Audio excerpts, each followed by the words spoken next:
মিশরের জালিম রাজা ফিরাউন বনি ইসরায়েলদের ওপর ভয়ঙ্কর অত্যাচার করছিল। আল্লাহর নির্দেশে মুসা আলাইহিস সালাম তার জাতিকে নিয়ে মিশর ছেড়ে বেরিয়ে গেলেন।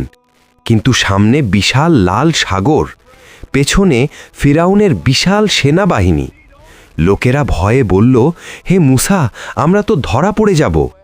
মুসা আলাইহিস সালাম দৃঢ়ভাবে বললেন, কখনোই না, আমার সঙ্গে আমার রব আছেন, তিনি অবশ্যই পথ দেখাবেন। তখন আল্লাহ নির্দেশ দিলেন, তোমার লাঠি দিয়ে সমুদ্রে আঘাত করো।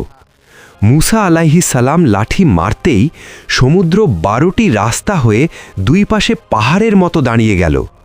বনি ইসরায়েল নিরাপদে পার হয়ে গেল। আর যখন ফিরাউন তার সেনাসহ ঢুটল, সমুদ্র আবার মিলিত হয়ে গেল। এর থেকে আল্লাহ আমাদের শেখালেন, যখন মানুষ অসহায় হয় তখন আল্লাহর সাহায্য সবচেয়ে কাছেই থাকে।